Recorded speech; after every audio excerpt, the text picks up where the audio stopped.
ഈജിപ്തിന്റെ ചെങ്കോൽ അല്ലാഹു സുബ്ഹാനഹു വ തആല ആരുടെ കയ്യിലേക്ക് നൽകി?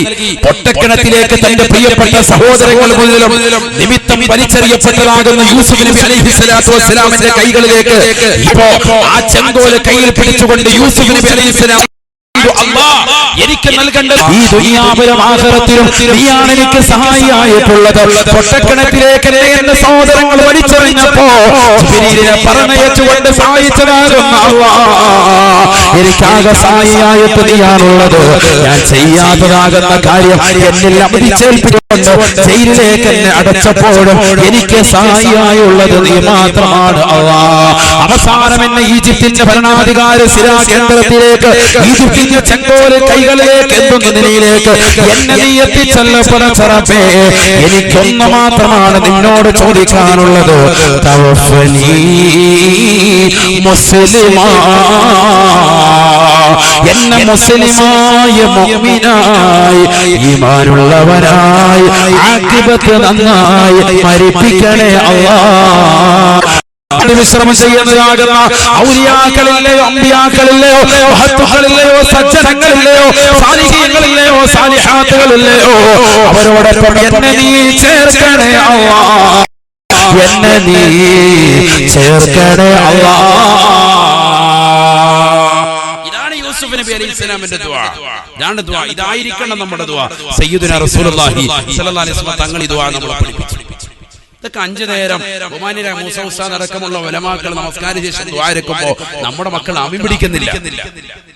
നമ്മളിപ്പോ ഇങ്ങനെ ഒട്ടമിട്ടുകൊണ്ടിരിക്കുക. എന്താണ് നമ്മുടെ ഇതന്നെ എല്ലാവരുടെയും ദുആ. സഭയില്ലാതുകൊണ്ടാണ് എല്ലാവരുടെയും ദുആ ഇത് തന്നെ. പരിശുദ്ധമായ കഅബ എടുക്കാൻ വേണ്ടി അല്ലാഹു കരാറു ആരോട്? ഇബ്രാഹിം നബി അലൈഹി ഇസ്ലാമിനോട്. വവാദിനാ മൂസ وعهدنا إلى إبراهيم وإسماعيل أن طهر بيتي للطائفين والعاكفين والركع السجود. ഇബ്രാഹിം നബി അലൈഹി ഇസ്ലാമിനോടും മകൻ ഇസ്മായിലിനോടും അല്ലാഹു സുബ്ഹാനഹു വ തആല കഅബ പണിയാൻ പറഞ്ഞു. ആ കഅബ പണിതതിനു ശേഷം പിന്നീട് 12ഓളം ആൾക്കാർ പരിശുദ്ധമായ കഅബ പിന്നീട് പുതുക്കി പണിതിട്ടുണ്ട്. ങ്ങളുടെ മൂത്താപ്പ അബ്ദുൽ മുത്തലിബ് അടക്കം ജർഹൂം ഗോത്രക്കാർ, അമാലിക ഗോത്രക്കാർ തുടങ്ങിയതാകുന്ന മഹത്തുക്കൾ അവസാനം പണിതത് ഫഹദ് ബിൻ അബ്ദുൽ മലിക്കാണ് 84-ൽ. അതുവരെ പരിശുദ്ധമായ കഅബ പണിതിട്ടുണ്ട്, പുതുക്കി പണിതിട്ടുണ്ട്. പക്ഷെ അവരാരും ഇബ്രാഹിം നബിയുടെ ഫൗണ്ടേഷൻ തൊടേണ്ടി വന്നിട്ടില്ല. അവിടെ എത്തിയപ്പോ അവരാരും അതിൽ പിടിത്തൊട്ടില്ല. കാരണം എന്താ? അത് അത്രമേൽ ഉറപ്പുള്ളതാണ്. അത് ഭയങ്കര ഉറപ്പിലെടുത്തിരിക്കുക. അതൊരു 1.5 എടുക്കലാണ്. നമ്മൾ പറയല്ലോ ആ രീതിയിലാണ് എടുത്തിരിക്കുന്നത്. സയ്യിദുനാ ഇബ്രാഹിം അലൈഹിസ്സലാം എവിടുന്ന് കല്ലെവിടുന്ന് നമ്മൾ കൊണ്ടുവന്ന് പണിക്കാർക്ക് വേണ്ടി പാറക്കല്ലുകൾ വീട് കെട്ടാൻ വേണ്ടി അവരുടെ ഓരത്തിട്ട് കൊടുക്കും അല്ലേ? അതെടുത്ത് കെട്ടുന്നതിന് വേണ്ടി അവർ കാണിക്കുന്നതാകുന്ന സാഹസികമാകുന്ന ബുദ്ധിമുട്ടുകൾ, പ്രയാസങ്ങൾ എത്രയാണ് നീ ചിന്തിച്ചു നോക്ക്. അത് പൊട്ടിച്ച് അത് കൃത്യമായിട്ട് എടുത്ത് അതിന്റെ ഓരോ സ്ക്വയർ ഫീറ്റിന് വേണ്ടി അവർ കണക്ക് പറഞ്ഞ് അവർ കൃത്യമായി പണം വാങ്ങണം. അല്ലാഹു നമ്മുടെ ജോലിക്കാർക്കൊക്കെ അല്ലാഹു ഖൈർ പ്രദാനം ചെയ്യട്ടെ, നമുക്കും അല്ലാഹു ആഫിയത്ത് തരട്ടെ. ഇന്നിപ്പോ ജോലിയില്ലാതെ കഷ്ടപ്പെടുന്ന ഒരുപാട് ആളുകളുണ്ട്. അല്ലാഹു ബറക്കത്ത് നൽകട്ടെ. പക്ഷെ ബഹുമാനപ്പെട്ട ഇബ്രാഹിം നബി അലൈഹി സ്വലാത്തു വസ്സലാമിന് തൊട്ടടുക്കൽ പരിശുദ്ധ കഅബ പണിയാൻ വേണ്ടി കല്ലുകൊണ്ട് കൊടുത്തില്ല. ചരിത്രത്തിൽ കാണാം അല്ലാഹുവിന്റെ റസൂൽ സല്ലല്ലാഹു അലൈഹി വസല്ലം തങ്ങൾ ഉറപ്പെടുത്തുക ഇബ്രാഹിം നബി അലൈഹി സ്വലാത്തു വസ്സലാമും മകൻ ഇസ്മായിൽ നബി അലൈഹി സ്വലാമും കൂടി മിനയുടെ താഴ്വാരത്തെ നിന്നാണ് കല്ലുകളെ ചുമന്നുകൊണ്ട് വന്നത്. സുഹൂറുൻ കൽ ജിമാൽ, സുഹൂറുൻ കൽ ജിമാൽ, ഭീമാകാരണമാകുന്ന ഒട്ടകത്തിന്റെ വലിപ്പമുള്ള പാറക്കല്ലുകൾ തോളിലെടുത്ത് വെച്ചുകൊണ്ട് ചുമന്നുകൊണ്ടുവന്നു സയ്യിദുനാ ഇബ്രാഹിം നബി അലൈഹി സ്വലാം. അങ്ങനെയാണ് കഅബയുടെ ഫൗണ്ടേഷൻ പണിതിരിക്കുന്നത്. ചുമ്മാ വെറുതെ പണിത ഒരു കഅബയല്ല. മനസ്സിലാകുന്നുണ്ട്? ഇതൊക്കെ നമ്മൾ കഅബയിൽ തവാഫ് ചെയ്യും. ആ പരിശുദ്ധ കഅബ നമ്മൾ കാണുമ്പോൾ എന്റെ പ്രിയപ്പെട്ട സഹോദര സഹോദരിമാർ ഓർക്കണം, ഇതൊക്കെ ത്യാഗം ചെയ്തുണ്ടാക്കിയതാണ്. ഇബ്രാഹിം നബി അലൈഹി സ്വലാത്തു വസ്സലാം മകൻ ഇസ്മായിൽ നബി അലൈഹി സ്വലാമിന് കഅബ പണിതത് എന്തുകൊണ്ട് ചരിത്രത്തിൽ ഇടം നേടി? അതിനു മുമ്പ് ആദം നബി അലൈഹി സ്വലാം പണിതില്ലേ? അതിനു മുമ്പ് ശീസ് നബി അലൈഹി സ്വലാം പണിതിട്ടില്ലേ? അതിനു മുമ്പ് അല്ലാഹുവിന്റെ മലായികത്തുകൾ അതിന് ഫൗണ്ടേഷൻ ഇട്ടിട്ടില്ലേ? പക്ഷേ ആ ഫൗണ്ടേഷൻ ഒന്നുമല്ല ഖുർആൻ പരിചയപ്പെടുത്തിയതാണ് ഇബ്രാഹിം നബി അലൈഹി സ്വലാമിന്റെയും മകൻ ഇസ്മായിൽ നബി അലൈഹി സ്വലാമിന്റെ പണിയലാണ്. കാരണം അതൊരു 1.5 പണിയലായിരുന്നു. അതൊരു പണിയ തന്നെയാണ്. ശേഷം പണിത 12ഓളം ആളുകൾ ചരിത്രത്തിൽ കാണാം, അവർ ആ ഫൗണ്ടേഷൻ തൊട്ടിട്ടില്ല. അത്രമേൽ ഉറപ്പിൽ പരിശുദ്ധമായ കഅബ പണിയാൻ വേണ്ടി അള്ളാഹു ഉടമ്പടി കൊടുത്തിട്ട് ആ കരാർ പരിപൂർണമായി പൂർത്തീകരിച്ചിട്ട് ഇബ്രാഹിം നബി അലൈഹിസ്സലാത്തു വസ്സലാമും മകൻ ഇസ്മാഈൽ നബി അലൈഹിസ്സലാമും പ്രാർത്ഥിക്കുകയാണ്, റബ്ബനാ തഖബ്ബൽ മിന്നാ ഇന്നക അൻതസ് സമീഉൽ അലീം. അല്ലാഹുവേ പടച്ചറബേ, ഞങ്ങളിൽ നിന്ന് ഇതിനെ നീ സ്വീകരിക്കണേ അല്ലാഹ്. നീ പറഞ്ഞിട്ടാണ് കഅബ പണിതത്, ശരി തന്നെ. ഞങ്ങളിൽ നിന്ന് ഇതിനെ നീ സ്വീകരിക്കണേ അല്ലാഹ്. ബഹുമാനപ്പെട്ടതാകുന്ന ഇബ്രാഹിം നബി അലൈഹിസ്സലാമും മകൻ ഇസ്മാഈൽ നബി അലൈഹിസ്സലാമും കഅബയുടെ ചാരത്തിൽ നിന്നുകൊണ്ട് പൊട്ടിക്കരഞ്ഞുകൊണ്ട് കഅബ പരിപൂർണമായി പടച്ച റബ്ബിന്റെ കൽപ്പന പ്രകാരം പണി പൂർത്തീകരിച്ചിട്ട് ദുആ ചെയ്യുന്നു, അല്ലാഹ് നീ സ്വീകരിക്കണേ അല്ലാഹ്, സ്വീകരിക്കണേ അല്ലാഹ്.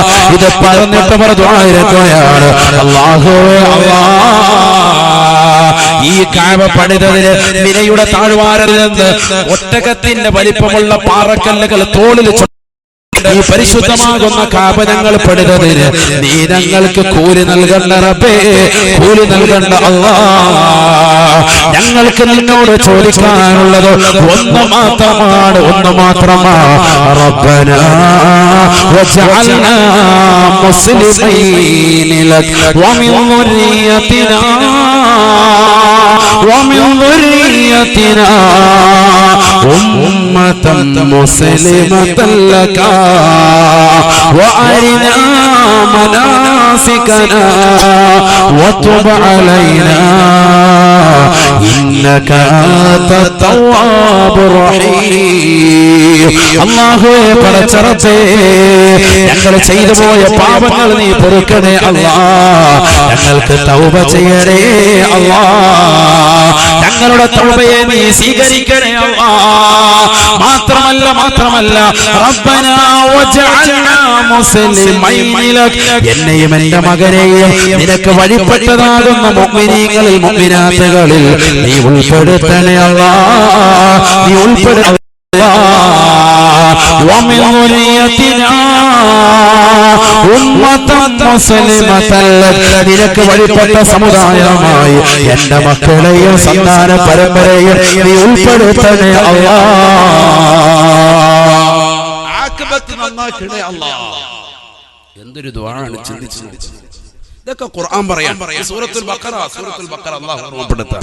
അല്ലാഹു തൗഫീഖ് തരട്ടെ. ഈ ആയത്തൊക്കെ നമ്മൾ ഓതുമ്പോൾ പൊട്ടിക്കരയണം സഹോദരങ്ങളെ. എന്താണ് ഈ പറയുന്നത്? അല്ലാഹു കരാർ ചെയ്ത കരാർ ഉടമ്പടി പൂർത്തീകരിച്ചിട്ട് ഇതാ പടച്ച പറഞ്ഞ് മാറിപ്പോവല്ല, ഇത് നീ സ്വീകരിക്കണേ അല്ലാഹ്, ഇതിൽ വന്ന പാകപ്പിഴകൾ പൊറുക്കണേ അല്ലാഹ്, എനിക്ക് തൗബ നീ സ്വീകരിക്കണേ അല്ലാഹ്. മാത്രമല്ല എന്നെയും എന്റെ മകനെയും എന്റെ മക്കളെയും എന്റെ സന്താന പരമ്പരകളെയും മുഴുവനും ഈമാനിൽ അടിയുറച്ചു നിർത്തണേ അല്ലാഹ്. ഒരൊറ്റ ദുആ, ഈമാനിൽ അടിയുറച്ചു നിർത്തണേ അല്ലാഹ്. ഇതന്നെ നമ്മൾ 5 നേരം നിസ്കാരത്തിൽ ചോദിക്കുന്നുണ്ട്. വിഷയം വേറെ പോകും, അതൊക്കെ ഒരുപാട് ആയത്തും ഹദീസും വേറെ ഓതാനുണ്ട്. 5 നേരം നിസ്കാരത്തിൽ നമ്മൾ 17 പ്രാവശ്യമാണ് ഒരു മുഅ്മിൻ ഒരു ദിവസം ചോദിക്കുന്നത്. ഏത്? ഫർദ് നമസ്കാരത്തിൽ തന്നെ ഇഹ്ദിനസ് സിറാത്തൽ മുസ്തഖീം സിറാത്തൽ ലദീന അൻഅംത അലൈഹിം ഗൈറിൽ മഗ്ദൂബി അലൈഹിം വലദ്ദാല്ലീൻ. ആമീൻ. അല്ലാഹുവേ, നീ വഴിപിഴപ്പിക്കാത്ത ആളുകളിലെയോ നീ അനുഗ്രഹിച്ച ആളുകളിലെയോ അവരുടെ കൂട്ടത്തിൽ ഞങ്ങളെ നീ ഉൾപ്പെടുത്തണേ അല്ലാഹ്. ഞങ്ങൾക്ക് നീ ഹിദായത്തിന്റെ മാർഗം സൽപാന്താവ് തെളിയിക്കണേ അല്ലാഹ്, നീ കാണിച്ചു തരണേ അല്ലാഹ്. ഒരു മുഅ്മിനിന്റെ പ്രാർത്ഥന ഇതായിരിക്കണം, അല്ലാഹു തൗഫീഖ് തരട്ടെ. തീർന്നില്ല, ഇത് തന്നെ നമ്മൾ ഖുനൂത്ത്. അപ്പൊ പരിശുദ്ധമായ ഖുർആനിലൂടെ അല്ലാഹു സുബ്ഹാനഹു വ തആല ഓർമ്മപ്പെടുത്തി 5 നേര നമസ്കാരത്തിലൂടെ നീ പ്രാർത്ഥിക്കുന്നത് ഏതാണ്? ഇഹ്ദിനസ് സിറാത്തൽ മുസ്തഖീം എന്നാണ്. നേരായ മാർഗത്തിലേക്ക് എന്നെ നീ നയിക്കണേ അല്ലാഹ്, എന്റെ ഈമാൻ നീ അടിയുറച്ചു നിർത്തണേ അല്ലാഹ്, എന്റെ ആഖിബത്ത് നന്നാക്കണേ അല്ലാഹ്. രാവിലെ സുബഹിക്ക് വന്ന് ഖുനൂത്ത് ഓതുമ്പോഴും 2ാം റക്അത്തിൽ ഇത്നാലിലേക്ക് വന്നിട്ട് ദുആയിരക്കുള്ളിൽ തന്നെ അല്ലാഹുമ്മ ഹ്ദിനാ ഫീമൻ ഹദൈത്, നീ വഴി കൊടുത്തതാകുന്ന സന്മാർഗികളാകുന്ന ആളുകളുടെ കൂട്ടത്തിൽ എനിക്കും നീ ഹിദായത്തിന്റെ മാർഗം തെളിച്ചു തരണേ അല്ലാഹ്. അല്ലാഹു തൗഫീഖ് തരട്ടെ. അതൊരു വേറെ വിഷയമാണ്, ഹിദായത്ത്. അതൊരു വിഷയം നിങ്ങൾ ഇട്ടോളി, അപ്പോൾ ഇൻഷാ അല്ലാഹ് അതിനെ പറ്റി പറയാം. അല്ലെങ്കിൽ അതിങ്ങനെ സംഭവിച്ച് വേറെ ആയത്തുകൾ സംഭവിച്ചു നമ്മുടെ വിഷയത്തിലേക്ക് ഇട്ടേം വരും. എന്തായാലും നമ്മൾ ഈ ലോകത്ത് നിന്ന് വിട പറയും, അത് നമുക്ക് ഉറപ്പായി അല്ലേ? ഇനി ആ മരിക്കുന്ന അന്ത്യസമയത്തുള്ളതാകുന്ന ചില വിലാപങ്ങൾ, മനുഷ്യന്റെ ചില വിലാപങ്ങളാണ് പറയുന്നത്. സമയം കഴിഞ്ഞ 11 മണി വരെ പോകുന്ന അള്ളാഹു നമ്മളെ സ്വീകരിക്കുമാറാവട്ടെ. അല്ലേ 11 മണി വരെ പറയാനുള്ളത്? ഇവിടെ ശ്രദ്ധിക്കും, നല്ലതുപോലെ ശ്രദ്ധിക്കും. എല്ലാവരും ബക്കറ്റ് ഒക്കെ കൊടുത്ത് റാഹത്തായ നിലയിലേക്ക് എല്ലാവരും നല്ല ഒന്ന് എഴുന്നേറ്റൊന്നിരുന്നാലും ഒരു റീഫ്രഷ് ആകട്ടെ. എല്ലാവരും ഒന്ന് എഴുന്നേറ്റിരിക്കും. അല്ലാഹു അല്ലാഹു അല്ലാഹ്. അല്ലാഹു നമ്മുടെ ഇരുത്തം നാളെ പാരത്രിക ലോകത്ത് അവന്റെ ദർബാറുള്ള നൃത്തത്തിന് കുറവ് വരുത്തുന്നതാക്കുമാറാവട്ടെ. ലൈവിലൂടെ ഒരുപാട് സഹോദര സഹോദരിമാർ വാഴ കേൾക്കുന്നവരുണ്ട്. അല്ലാഹു എല്ലാവർക്കും ഖൈർ പ്രദാനം ചെയ്യുമാറാവട്ടെ. അല്ലാഹു ആഫിയത്തുള്ള ദീർഘായുസ്സ് നൽകട്ടെ. പ്രവാസികളാകുന്ന ഒരുപാട് സഹോദരങ്ങൾ ദുആ കൊണ്ട് വസിയത്ത് ചെയ്തിട്ടുണ്ട്. പ്രത്യേകിച്ച് നമ്മുടെ ഈ പ്രാന്തപ്രദേശത്തുള്ള ഗൾഫിലുള്ള ഒരുപാട് സഹോദരങ്ങൾ അല്ലാഹു എല്ലാവർക്കും ഖൈർ പ്രദാനം ചെയ്യുമാറാവട്ടെ. ആഫിയത്തുള്ള ദീർഘായുസ്സും അവർക്കും അവരുടെ ഭാര്യ സന്താനങ്ങൾക്കും കൂട്ടുകുടുംബാദികൾക്കും അല്ലാഹു നൽകി അനുഗ്രഹിക്കട്ടെ. നമ്മുടെ ഈ മഹലിനെ അല്ലാഹു അഭിവൃദ്ധിയിലേക്ക് അല്ലാഹു എത്തിക്കുമാറാവട്ടെ. ശ്രദ്ധിക്കുക, നല്ലതുപോലെ ശ്രദ്ധിക്കുക. നബി സല്ലല്ലാഹു അലൈഹി വസല്ലം തങ്ങൾ പറയുന്നു, ഈ ലോകത്ത് നിന്ന് നമ്മൾ വിട പറയാൻ വേണ്ടി പോകുമ്പോൾ അല്ലാഹു സുബ്ഹാനഹു വ തആല 5 മലക്കുകളെ നമ്മളിലേക്ക് പറഞ്ഞേക്കുമത്രേ. എത്ര മലക്കുകൾ വരും? 5 മലക്കുകൾ വരും. قال رسول الله صلى الله عليه وسلم إذا كان ابن آدم في سياق الموت بعث الله إليه 5 من الملائكة. ഈ ലോകത്ത് നിന്ന് വിട പറയാൻ വേണ്ടി നിൽക്കുന്നതാകുന്ന വ്യക്തിയുടെ ചാരത്തേക്ക് അല്ലാഹു സുബ്ഹാനഹു വ തആല 5 മലക്കുകളെ. എത്ര മലക്ക് വരും? 5 മലക്ക് വരും. നല്ലതുപോലെ ശ്രദ്ധിക്കണേ, നല്ലതുപോലെ ശ്രദ്ധിക്കണം. ഫയഅതീഹി മലകുൽ അവ്വൽ. ഒന്നാമത്തെ മലക്ക് അവന്റെ അടുക്കലേക്ക് കടന്നു വരുമത്രേ. മവ്വലിലുള്ള പ്രിയപ്പെട്ട ഉമ്മമാരെ, ചെറുപ്പക്കാരെ, യുവാക്കളെ, ചിന്തിക്കണേ, ചിന്തിക്കണേ. മരിക്കാൻ വേണ്ടി കിടക്കുന്നതാകുന്ന സഹോദരനെടുക്കൽ, മരിക്കാൻ വേണ്ടി കിടക്കുന്നതാകുന്ന സഹോദരിയൊടുക്കലേക്ക് അസ്റായീൽ അലൈഹിസ്സലാത്തു വസ്സലാമിനോടൊപ്പം അല്ലാഹു സുബ്ഹാനഹു വ തആല وقرابتك وما أوحشك منهم اليوم. ഹബീബായ റസൂലുള്ളാഹി സ്വല്ലല്ലാഹു അലൈഹി വസല്ലം തങ്ങൾ പറയുകയാണ്, ഈ ലോകത്ത് നിന്ന് വിട പറയാൻ വേണ്ടി നിൽക്കുന്നതാകുന്ന സഹോദര സഹോദരിയോടൊക്കലേക്ക് 5 മലക്കുകൾ വന്നിട്ട് അതിൽ ഒന്നാമത്തെ മലക്ക് അവന്റെ കാതിൽ വന്നുകൊണ്ട് വിളിച്ചു ചോദിക്കുകയാണ്, ഐന ബദനുകൽ ഖവീ. എവിടെ പോയടാ നിന്റെ ആരോഗ്യം? എവിടെ പോയടാ നിന്റെ ആരോഗ്യം? ആ ശരീരത്തെ ബലഹീനപ്പെടുത്തിയതെന്താണ്? ഈ ദുനിയാവിൽ അടിച്ച് പൊളിച്ച് രസിച്ച് രമിച്ചുകൊണ്ട് ജീവിച്ചിരുന്നവനല്ലയോ? കല്ല് കുടിച്ചുകൊണ്ട് നടന്നവനല്ലയോ? ലഹരി നുണഞ്ഞവനല്ലയോ? ഫുട്ബോൾ കളിച്ചവനല്ലയോ? ക്രിക്കറ്റ് കളി കണ്ടുകൊണ്ട് നിന്റെ രാത്രിയുടെ യാമങ്ങളെ തള്ളി ല്ലയോ?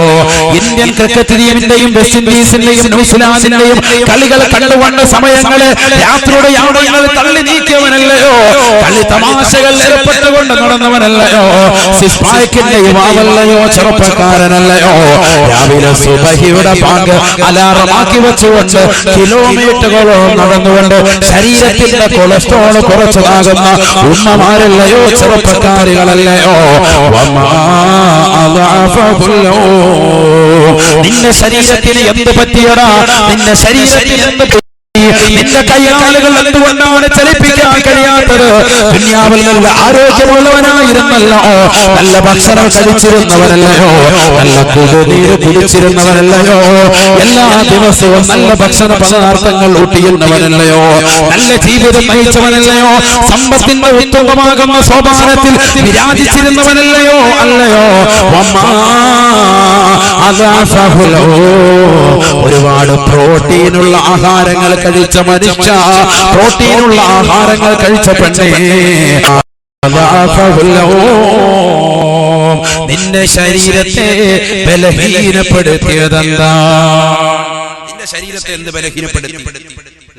നല്ല നാടൻ മുട്ട, നാടൻ പാല്, എല്ലാം നാടൻ, എല്ലാ സാധനങ്ങളും നാടൻ വാങ്ങി വെച്ച് നല്ല റാഹത്തായ നിലയിൽ കഴിച്ചിരുന്നവർ, ആരോഗ്യം ഭയങ്കര കാര്യശീലത്തിൽ ഭയങ്കര കെയർഫുൾ ആയിരുന്നു, നല്ലതുപോലെ ശ്രദ്ധിച്ചിരുന്നവരാണ്. ഓരോരുത്തർക്കും സെപ്പറേറ്റ് ഡോക്ടർമാർ, കുട്ടികൾക്ക് വേണ്ടി സെപ്പറേറ്റ് ഡോക്ടർ, പുരുഷന്മാർക്ക് വാപ്പയ്ക്ക് വേണ്ടി ഒരു ഡോക്ടർ, ഉമ്മയ്ക്ക് വേറെ ഡോക്ടർ, സഹോദരിക്ക് വേറെ ഡോക്ടർ, ഓരോ ഡോക്ടർ സ്പെഷ്യലൈസ് ചെയ്ത ഓരോ ഡോക്ടർ, ചെക്കപ്പ്, എല്ലാ കാര്യങ്ങളും കറക്റ്റ് ചെയ്തിരുന്നവരാ. പക്ഷെ മരിക്കുന്ന സന്ദർഭത്തിൽ അവന്റെ അടുക്കൽ വന്നിട്ട് 5 മലക്കുകൾ വന്നിൽ ഒന്നാമത്തെ മലക്ക് ചോദിക്കും, നിനക്ക് നല്ല ആരോഗ്യമുണ്ടായിരുന്നല്ലോ, എന്ത് പറ്റിയാണ് നിനക്ക്, എന്ത് പറ്റി നിനക്ക്? മറുപടി പറയണം സയ്യിദുനാ റസൂലുള്ളാഹി. എന്തു കൊടുക്കും മറുപടി, എന്തു കൊടുക്കും? ആ ഒരു ചിന്തയാണ് ഈ സദസ്സിലൂടെ നൽകി വിടുന്നത്. അതിനുള്ള മറുപടി നമ്മൾ കണ്ടെത്തണം. നമ്മുടെ ആരോഗ്യം നമ്മൾ എന്തിനു വേണ്ടി ചെലവഴിച്ചു? ഒരുപാട് കാലം ജീവിച്ചിട്ട് കാര്യമില്ല. ഇന്നലെ അല്ലാഹുവിന്റെ തൗഫീഖ് കൊണ്ട് കണ്ണൂർ ജില്ലയിലെ മുണ്ടത്തോട് എന്ന് പറയുന്ന പ്രദേശത്തായിരുന്നു വാത്. അവിടെ എന്റെ ഒരു പ്രിയപ്പെട്ട സുഹൃത്ത് പാറക്കടവ് അൻസർ കൊല്ലാട് എന്ന് പറയുന്ന സഹോദരന്റെ വീട്ടിലേക്ക് ഞാൻ ഭക്ഷണം കഴിച്ചവിടെ താമസിക്കുമ്പോൾ തൊട്ടടുത്തുള്ളതാകുന്ന ഒരു പ്രവാസിയാകുന്ന സഹോദരൻ, അദ്ദേഹം വന്നിട്ട് പറഞ്ഞു, ഉസ്താദ് എന്റെ ഉപ്പ സുഖമില്ലാതെ കിടക്കാണ്, ജമാൽ എന്നാണ് സഹോദരന്റെ പേര്, ഒന്ന് കാണാം.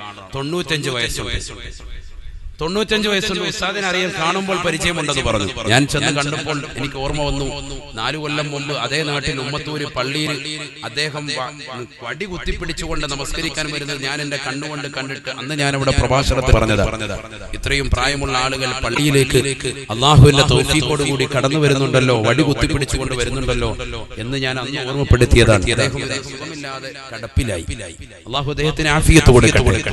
പക്ഷെ ഞാൻ ഓർമ്മപ്പെടുത്തുന്നത്, ഞാൻ എന്നെ പരിചയപ്പെടുത്തി ഇന്ന ആളാണെന്ന് പറഞ്ഞു, ചെറിയൊരു ഓർമ്മ പ്രശ്നമുണ്ട്. പക്ഷെ ഓർമ്മ വന്നപ്പോ വല്ലാത്ത സന്തോഷത്തോടുകൂടി ചാടി എഴുന്നിട്ട് അദ്ദേഹം സഹോദരനോട്, മകനോട് പറഞ്ഞു, മോനെ ഒരു പൈസ എന്തെങ്കിലും കൊണ്ടുപോവാ. പൈസ അദ്ദേഹം നൽകി. ആ പൈസ എനിക്ക് സ്വതക്ക നൽകുകയാണ്. പണം ചെറിയൊരു തുക അദ്ദേഹം എനിക്ക് സ്വതക്ക നൽകി. ഞാൻ ഓർമ്മപ്പെടുത്തുന്നത് അദ്ദേഹത്തിന്റെ ആ ശീലമാണ്. 95 വയസ്സെത്തിയിട്ടും അദ്ദേഹത്തിന്റെ അല്ലാഹു നമുക്കും അതിന് തൗഫീഖ് നൽകട്ടെ. ഞാൻ ഓർമ്മപ്പെടുത്തുന്നത്, അത് കഴിഞ്ഞു. അദ്ദേഹം പിന്നീട് നമസ്കരിക്കാൻ വേണ്ടി നിൽക്കുക. നമസ്കാരത്തിന് സമയമല്ല, രാത്രി സമയമാണ്. ഞാൻ ചോദിച്ചെന്താ ഇശാ നമസ്കരിച്ചിട്ടില്ല? അല്ല ഉസ്താദ്, എപ്പോഴും നമസ്കാരമാണ്. ആ ഒരു ചിന്ത തന്നെയായി അദ്ദേഹത്തിന്റെ ജീവിതം മാറും. അദ്ദേഹത്തിനും കുടുംബത്തിനും ആ സഹോദരങ്ങൾക്കെല്ലാം അല്ലാഹു ഖൈർ പ്രദാനം ചെയ്യട്ടെ. എന്തു വലിയ തൗഫീഖാണ്. ഓർത്തു നോക്കിയേ, ഓർമ്മ പോയ സമയത്തും അല്ലാഹ് എന്നുള്ള ചിന്തയാണ്. നമുക്ക് ഓർമ്മ പോകുമ്പോഴോ നമ്മൾ തുണിയൊക്കെ മാറ്റിയിട്ട് റാഹത്തായി കടന്നുറങ്ങും. നമ്മുടെ ആ രീതിക്കായിരുന്നു ജീവിതം. അല്ലാഹു കാത്തിരക്ഷിക്കട്ടെ. നമ്മൾ 24 മണിക്കൂർ തന്നെ തലകുനിച്ചിരിക്കുക. ഫേസ്ബുക്ക്, വാട്സാപ്പ്, എന്തെങ്കിലും ഒന്ന് ഫേസ്ബുക്കിൽ നിന്ന് ഇറങ്ങും, വാട്സാപ്പിലോട്ട് കയറും, വാട്സാപ്പിൽ നിന്ന് ഇറങ്ങും, ഫേസ്ബുക്കിലോട്ട് കയറും. ഇത് തന്നെ പരിപാടി.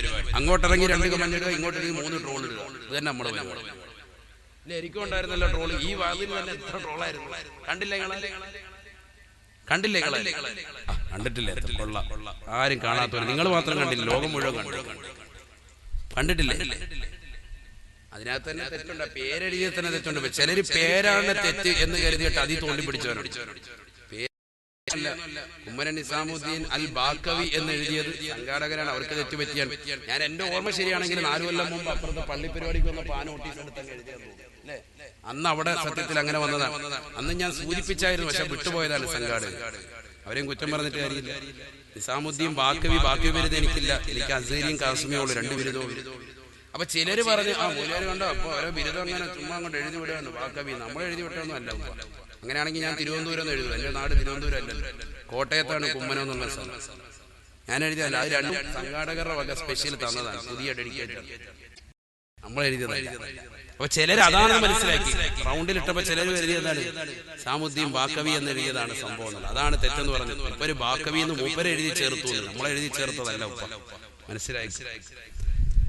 ചിലര് വിളിക്കാതെ വന്നെത്തുന്ന അതിഥി. അപ്പൊ നമ്മുടെ ഉമ്മനായിട്ട് നോക്കും, അപ്പൊ അല്ലെ മൂപ്പർക്ക് പറയാൻ പറ്റിയ വിഷയം. ചിലർ അങ്ങനെ ഈ ട്രോള് സെൻഡ് ചെയ്യാനോ നമ്മുടെ മുസ്ലിം മക്കള് തന്നെ വെറുതെ പറയാം. എനിക്കത് കിട്ടിയിട്ടുണ്ട്. ഓരോരുത്തരുടെയും ഗ്രൂപ്പ്, ഏത് സെക്ഷൻ, പല ഗ്രൂപ്പുകളിൽപ്പെട്ട പല ആളുകളും അത് സെൻഡ് ചെയ്ത ആ ഗ്രൂപ്പിന്റെ സ്ക്രീൻഷോട്ട് അതേപോലെ കിട്ടിയിട്ടുണ്ട്. ഏതൊക്കെ ഗ്രൂപ്പുകളിൽപ്പെട്ടവരാണ്, ആരൊക്കെയാണ് അത് സെൻഡ് ചെയ്തത്, ഒക്കെ എനിക്ക് മനസ്സിലായിട്ടുണ്ട്. ഇതൊക്കെ നാളെ ഹിസാബാണ്. അല്ലാഹു കാത്തിരക്ഷിക്കുമാറാവട്ടെ. നമുക്ക് പൊരുത്തപ്പെട്ടു, നമ്മൾ വലിയ വിഷയം. കാരണം നമ്മളുമായിട്ടത് വിഷയമൊന്നുമില്ല. എന്നെ സംബന്ധിച്ചിടത്തോളം വളരെ റാഹത്ത്. ഇപ്പൊ കണ്ടില്ലേ സദസ്സിൽ ഇന്നിപ്പോ ഇതുവരെയുള്ള അതാണ് വളരെ റാഹത്ത്. ഞാനിപ്പോ നിങ്ങൾ ട്രോൾ ചെയ്യപ്പോ അൽഹംദുലില്ലാ നല്ല ആള്, 10,000-കണക്കിന് ആള് പങ്കെടുത്തു. സഹോദരൻ 1000-കണക്കിന് സഹോദരിമാരും ഉണ്ട്, സഹോദരങ്ങളും. ഇതാണ് ട്രോളുമ്പോൾ ഉള്ള ഗുണം. മനസ്സിലായില്ല? ലൈവിലൂടെ ട്രോളന്മാര് കേൾക്കുന്നുണ്ട്, അവർക്ക് വേണ്ടി അല്ലാഹു സ്വീകരിക്കുമാറാവട്ടെ. നമ്മൾ അല്ലാഹു കബൂലാക്കും. വിളിക്കാതെ വന്നെത്തുന്ന അതിഥി എന്നുള്ള വിഷയം വെച്ചിട്ട് പിന്നെ അതിനോട് വലിയ ട്രോള് ഓരോരുത്തരും. ഇതൊക്കെ നാളെ ആഖിറത്തിലേക്ക് നമ്മൾ എത്തും. നമ്മൾ അടുത്ത സെക്കൻഡിൽ മരിക്കേണ്ടവരാണ്. ഈ ഒരു ചിന്ത നമ്മുടെ മനസ്സിൽ വരണം. നമ്മുടെ സമയങ്ങൾ ആലിമീങ്ങൾ ഉൾപ്പെടെ, സഹോദരങ്ങൾ ഉൾപ്പെടെ, ചെറുപ്പക്കാരുൾപ്പെടെ എല്ലാവരും അവരുടെ സമയങ്ങൾ ചെലവഴിക്കുന്നത് ഇന്നത്തെ കാലഘട്ടത്തിൽ അധികവും ഈ ഫേസ്ബുക്കും വാട്സപ്പുമാണ്. അത് നല്ല രീതിയിൽ ചെലവഴിക്കണം. അല്ലാഹു തൗഫീഖ് നൽകുമാറാവട്ടെ. നല്ല രീതിയിൽ ദീനിന്റെ പ്രബോധനത്തിന് വേണ്ടി ചെലവഴിക്കണം. ദീനിന്റെ കാര്യങ്ങൾ, എത്രയോ മസലകൾ പഠിക്കാനുണ്ട്, എത്രയോ ദീനിന്റെ വിഷയങ്ങൾ നമ്മൾ പഠിക്കാനുണ്ട്, എത്രയോ കാര്യങ്ങൾ നമുക്ക് മനസ്സിലാക്കാനുണ്ട്. ആളുകളെ തേജോവധം ചെയ്യുക, ഇല്ലായ്മ ചെയ്യുക, ഇതിങ്ങനെ കളി നമ്മളിങ്ങനെ നടക്കാൻ. ഇന്ന് ട്രോളുകളുടെ യുഗമായി ഇന്നത്തെ കാലഘട്ടം മാറിയിരിക്കുന്നു. ഇത് വലിയ വലിയ ആലിമീങ്ങൾ വരെ, ചെറിയ മുത്താലിമീങ്ങളെ വരെല്ല, വലിയ വലിയ ആലിമീങ്ങളെയും സച്ചരിതരാകുന്ന ഉലമാക്കളെയും വരെ ഇത്തരത്തിൽ ട്രോള് കൊണ്ട് അമ്മാനമാടുന്ന ഈ കാലഘട്ടത്തിൽ ഈ സമുദായത്തിന്റെ പോക്ക് എങ്ങോട്ടാണ് ചിന്തിച്ച് അല്ലാഹു നമ്മളെ കാത്തിരക്ഷിക്കുമാറാവട്ടെ. ഇതൊക്കെ നാളെ ഹിസാബില്ലേ, ഇതൊക്കെ നാളെ ഹിസാബില്ലേ. പരിശുദ്ധമായ ഖുർആനിലൂടെ അല്ലാഹു സുബ്ഹാനഹു വ തആല ഓർമ്മപ്പെടുത്തുകയാണ്, അൽയൗമ നഖ്തിമു അലാ അഫ്വാഹിഹിം വതുകല്ലിമുനാ ഐദീഹിം വതശ്ഹദു അർജുലുഹും ബിമാ കാനൂ യക്സിബൂൻ. പരിശുദ്ധമായ ഖുർആനിലെ സൂറത്ത് യാസീനിലൂടെ അല്ലാഹു സുബ്ഹാനഹു വ തആല ഓർമ്മപ്പെടുത്തുകയാണ്, പരിശുദ്ധമായ ഖുർആനിലൂടെ അല്ലാഹു ഓർമ്മപ്പെടുത്തുകയാണ്, നാളെ ആഖിറത്തിലേക്ക് എത്തുമ്പോൾ, അല്ലാഹുവിന്റെ കോടതിയിലേക്ക് എത്തുമ്പോ കത്തിച്ചൊരിക്കുന്ന സൂര്യനെ തലയ്ക്ക് മീതെ നിർത്തിക്കൊണ്ട്, കത്തിച്ചൊരിക്കുന്നതാകുന്ന നരകത്തെ മുന്നിൽ നിർത്തിക്കൊണ്ട് അല്ലാഹു വിചാരണ ചെയ്യുമ്പോ, ആ വിചാരണ ചെയ്യുന്ന ഘട്ടത്തിൽ സഹോദര, ചെറുപ്പക്കാരാ, യുവാവേ, യുവതികളെ ചിന്തിക്കണേ. നാളെ നമ്മളെത്തുമ്പോ ഈ ദുനിയാവിൽ അല്ലാഹു നമുക്ക് സംസാരിക്കാനുള്ള വൈഭവം നൽകിയ നാവിൻ്റെതാകുന്ന ചലനശക്തിയെ, സംസാര വൈഭവത്തെ അല്ലാഹു എടുത്തു കളയുമത്രേ. അൽയൗമ നഖ്തിമു അലാ അഫ്വാഹിഹിം. മനുഷ്യ, മാനവ, എന്ന് നീ ദുനിയാവിൽ വെച്ചുകൊണ്ട് അനാവശ്യ സംസാരങ്ങൾ എഴുതി പിടിപ്പിച്ചതും നാവ് കൊണ്ട് പറഞ്ഞതുമല്ല, അല്ലാഹുവിന്റെ കോടതിയിൽ വെച്ച് വിളിച്ചു പറയുന്നത് നിന്റെ കൈകളാണ്, കൈകളാണ്. ആഖിറത്തിലേക്ക് എത്തുമ്പോ ഈ ദുനിയാവിൽ നിനക്ക് പടച്ചറപ്പ് സംസാരിക്കാനുള്ള വൈഭവം നാവിന് നൽകിയെങ്കിൽ ആ നാവിന്റെ ചലനശേഷിയെ അല്ലാഹു എടുത്തു കളയുകയാണ്, നാവിന്റെ സംസാര വൈഭവത്തെ എടുത്തു കളയുകയാണ്. കൈക്ക് അല്ലാഹു സംസാരിക്കാനുള്ള ശേഷി നൽകുകയാണ്, കൈ സംസാരിക്കുകയാണ്, അല്ലാഹുവിന്റെ കോടതിയിൽ വെച്ചുകൊണ്ട് സംസാരിക്കുകയാണ്. അല്ലാഹു സൂറത്ത് യാസീനിലൂടെ പറയുകയാണ്, എന്നോടവർ സംസാരിക്കുന്നത് കൈകളാണ്, കൈകളാണ്. അന്നവർ വിളിച്ചു പറയും, അല്ലാഹ്, ഞാനിന്റെ മനുഷ്യനെ കുറിച്ച് ഞാൻ അപവാദങ്ങൾ എഴുതി വിട്ടിട്ടുണ്ട് അല്ലാ, അനാവശ്യമാകുന്ന കമന്റുകൾ എന്റെ കൈകൊണ്ട് വിട്ടിട്ടുണ്ട് അല്ലാ. ഈ വിരലുകൾ നാളെ പടച്ചറപ്പിന്റെ കോടതിയിൽ വന്നുകൊണ്ട് സാക്ഷി പത്രമാക്കുകയാണ്, സാക്ഷികളാവുകയാണ്. ഉലമാക്കളെ കുറിച്ച്, പണ്ഡിതന്മാരെ കുറിച്ച്, സാധാരണക്കാരെ കുറിച്ച്, ആലിമീങ്ങളെ കുറിച്ച്, ദീനിന്റെ അഹ്ലുകാരെ കുറിച്ച്, പാവപ്പെട്ട മുസ്ലിം സ്ത്രീകളെ കുറിച്ച് അപവാദങ്ങൾ എഴുതി വിടുന്നവരെ, പ്രചരിപ്പിക്കുന്നവരെ, തോളടിക്കുന്നവരെ, അതിനുവേണ്ടി സമയങ്ങളെ ചെലവഴിക്കുന്നവരെ നാളെ ആഖിറത്തിൽ അല്ലാഹുവിന്റെ കൈകൾ സംസാരിക്കുമത്രേ. അവരുടെ കാലുകൾ അല്ലാഹുവിന്റെ കോടതിയിൽ വെച്ചുകൊണ്ട് അവർ സാക്ഷി നിൽക്കുകയാണ്. കാലുകൾ പറയും, ഇവന്റെ ഇടത് കൈയിന് എതാര് ഇന്ന കാര്യം എഴുതി പിടിപ്പിക്കാൻ വേണ്ടി, ഇന്ന ഉസ്താദിനെ, ഇന്ന ആലിമിനെ, ഇന്ന സാധാരണക്കാരെ, ഇന്ന പണ്ഡിതന്മാരെ, ഇന്ന മനുഷ്യരെ കുറിച്ച് അപവാദങ്ങൾ എഴുതാൻ വേണ്ടി, ഇന്ന സ്ത്രീകളെ കുറിച്ച് അവൾ വ്യഭിചാരിയാണെന്ന് എഴുതാൻ വേണ്ടി, ഇന്ന ചെറുപ്പക്കാരൻ വിവാഹത്തിന് അനുയോജ്യനല്ല എന്ന് കമന്റുകൾ രേഖപ്പെടുത്താൻ വേണ്ടി ഇവന്റെ ഉപയോഗിച്ചിട്ടുണ്ട്. അല്ലാഹ്, അതിന് ഞാൻ സാക്ഷിയാണ് എന്ന് കാലുകൾ അല്ലാഹുവിന്റെ കോടതിയിൽ പറയുമെന്ന് പരിശുദ്ധ ഖുർആൻ. അല്ലാഹു നമ്മളെ കാത്തിരക്ഷിക്കട്ടെ. ഇതൊക്കെ നാളെ നടക്കാൻ പോവാണ്, ഇതൊക്കെ നാളെ നടക്കാൻ പോവാണ്. ചുരുക്കത്തിൽ നമ്മുടെ ശരീരം, നമ്മുടെ ശരീരത്തിൽ ഓരോ അവയവങ്ങൾ, അതൊക്കെ റബ്ബിലേക്ക് തിരിക്കണം, റബ്ബിലേക്ക് തിരിക്കണം. നമ്മുടെ ഈ വാട്സാപ്പും ഫേസ്ബുക്ക് ദീനിലേക്ക് തിരിക്കും, മസലകൾ ചർച്ച ചെയ്യാം. ഇപ്പൊ കുടുംബത്തിൽ ഒരുപാട് പേർക്ക് കുടുംബ വാട്സാപ്പ് ഗ്രൂപ്പുകളുണ്ട്, സഹോദരിമാരുണ്ട്. പക്ഷെ അതിലെന്താ ഉള്ളത്? ഇന്ന് കഴിച്ച മീൻകറി, അതിന്റെ ഗുണം, അതിന്റെ കൂട്ടാൻ ചർച്ച അതല്ല വേണ്ടത്. നമുക്ക് മസലകൾ ചർച്ച ചെയ്യട്ടെ. എങ്ങനെയാണ് ദീനിയായ കാര്യങ്ങൾ? ഒരു മൂത്രം, ഒരു കുട്ടിയുടെ മൂത്രം ഒരു വീട്ടിൽ വീണാൽ ആ മൂത്രം എങ്ങനെ, ജലസ് എങ്ങനെ തുടച്ചെടുക്കാം, അതിന്റെ മസല നമ്മൾ പഠിക്കും, സഹോദരിമാർ പഠിക്കും. കുട്ടികളില്ലാത്ത വീടാതാ ഉള്ളത്. എത്ര മസലകൾ നമുക്ക് പഠിക്കാൻ പറ്റും. ഭക്ഷണം കഴിക്കുന്നതിന്റെ മര്യാദകൾ ആരാണ് ശ്രദ്ധിക്കുന്നത്? മലമൂത്ര വിസർജനയുടെ മര്യാദകൾ നമുക്കൊക്കെ അറിയാമെന്ന് പറയുമെങ്കിലും മിക്ക സഹോദരങ്ങളും ചെറുപ്പക്കാരും യുവാക്കളും യുവതികളും അടക്കം തലമറയ്ക്കുന്നില്ല. അവരുടെ വസ്ത്രവിധാനം ശരിയല്ല. എത്രയോ മസലകൾ നമ്മുടെ ജീവിതത്തിൽ, ദൈനംദിന ജീവിതത്തിൽ നമ്മൾ ഉണ്ടാക്കാറുണ്ട്, മനസ്സിലാക്കേണ്ടതുണ്ട്. അല്ലാഹു നമുക്ക് അത്തരത്തിലുള്ള ഒരു രീതി നമ്മുടെ ദീനിയായ നൂതനമാകുന്ന ഈ ഐതിഹ്യത്തെ മാറ്റാൻ അല്ലാഹു തൗഫീഖ് നൽകട്ടെ. അല്ലാഹു തൗഫീഖ് തരട്ടെ. എന്തായാലും ഹിസാബുണ്ട്. എവിടെ വെച്ച് ഹിസാബ് തുടങ്ങാണ്? ചോദ്യം തുടങ്ങുന്നത് എവിടെ വെച്ചാ? നീ മരിക്കാൻ കിടക്കുമ്പോ 5 മലക്കുകൾ വന്ന് അതിൽ ഒന്നാമത്തെ മലക്ക് നിന്റെ കാതിൽ ചോദിക്കും, അന്ന് നിന്റെ റൂഹ് എവിടെയാണ്? റൂഹുഹു ഫിൽ ഹുൽഖൂം, നിന്റെ റൂഹ് തൊണ്ടക്കുഴിയിലാണ് എന്ന് സയ്യിദുനാ റസൂലുള്ളാഹി. അപ്പോഴാ ചോദ്യം വരുന്നത്. തൊണ്ടക്കുഴി റൂഹിൽ നിൽക്കുക. കണങ്കാലിൽ നിന്ന് ആത്മാവിനെ പിടിച്ച് തൊണ്ടക്കുഴിയിലേക്ക് എത്തി. كلا إذا بلغت التراقي وقيل من راق وظن أنه الفراق والتفت الساق بالساق إلى ربك يومئذ المساق فلا صدق ولا صلى فلا صدق ولا صلى ولكن كذب وتولى ثم ذهب إلى أهله يتمطى أولى لك فأولى ثم أولى لك فأولى.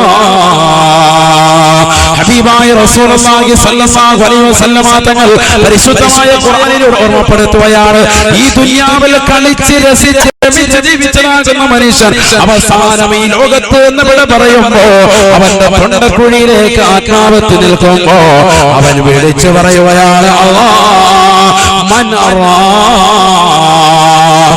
ആരാണ് എനിക്കൊന്ന് മന്ത്രി ചൂടാനുള്ളത്? ദുനിയാവിൽ എനിക്കൊരു പനി വരുമ്പോ, ദുനിയാവിൽ എനിക്കൊരു ജലദോഷം വരുമ്പോ, ദുനിയാവിൽ എനിക്ക് മാറാവ്യാധികൾ വരുമ്പോ ബഹുമാനപ്പെട്ട മൂസ ഉസ്താദിന്റെ അടുക്കൽ, ബഹുമാനപ്പെട്ട ഹുസൈൻ തങ്ങളുടെ അടുക്കൽ, ബഹുമാനപ്പെട്ട ഉലമാക്കളുടെ അടുക്കലേക്ക് വെള്ളം മന്ത്രി ചൂടുകാരുണ്ടായിരുന്നു. അതിനാൽ ഉണ്ടായിരുന്നു എന്ന മക്കളെ കുടിപ്പിക്കാറുണ്ടായിരുന്നു. ഇതാ തൊണ്ടക്കുഴിയിലേക്ക് ആത്മാവ്യത്തിൽ നിൽക്കുകയാണ്. മരണത്തിന്റെ വേദനയാണ്. കൈകാലുകൾ കോച്ചിപ്പിടിക്കുകയാണ്. അവന്റെ ശരീരത്തിന്റെ അവയവങ്ങൾ ഇഞ്ചിഞ്ചായി മുറുകുകയാണ്. വല്ലാതെ വേദന കൊണ്ട് പുളയുകയാണ്. കണങ്കാലിന്റെ മേലെടുത്ത് കാലിന്റെ കണങ്കാല് വെച്ചുകൊണ്ട് ഉരസുകയാണ്. വിളിച്ചു ചോദിക്കുകയാണ്, ആരാണ് എനിക്കൊന്ന് മന്ത്രി ചൂടാനുള്ളത്? ഈ മരണത്തിന്റെ വേദനയിൽ നിന്ന് ആരാണ് എന്നെ എന്ന് രക്ഷിക്കാനുള്ളത് എന്ന് ചോദിച്ചാലും മറുപടിയില്ല. നിന്നോട് ശരീരം അനക്കാൻ കഴിയുന്നില്ല. മരിക്കാൻ പോവാൻ അല്ലാഹു എത്ര അനുഗ്രഹങ്ങൾ നൽകി. ആരെങ്കിലും ചിന്തിക്കുന്നുണ്ടോ? ഇന്ന അവലമാ യുസ്അലുൽ അബ്ദു യൗമൽ ഖിയാമത്തി അനിൻ നഈം. നാളെ ആഖിറത്തിലേക്ക് അല്ലാഹു സുബ്ഹാനഹു വ തആല മാലോകര മുഴുവനും ഒരുമിച്ച് കൂട്ടിയിട്ട് അല്ലാഹു ചോദിക്കുമത്രേ, അലം നുസഹി ജിസ്മക വ നുറവീക മിനൽ മാഇൽ ബാരിദ്. നിനക്ക് ഞാൻ നല്ല ആരോഗ്യം നൽകിയില്ലേ? നിനക്ക് ഭക്ഷണം നൽകിയില്ലേ? നിന്റെ ആരോഗ്യത്തെ ഞാൻ സംരക്ഷിച്ചില്ലേ? നിനക്ക് തണുത്ത ദാഹിച്ചിരുന്ന സന്ദർഭത്തിൽ തണുത്ത ജലം കൊണ്ട് നിന്റെ ദാഹത്തെ നശിപ്പിച്ചില്ലേ?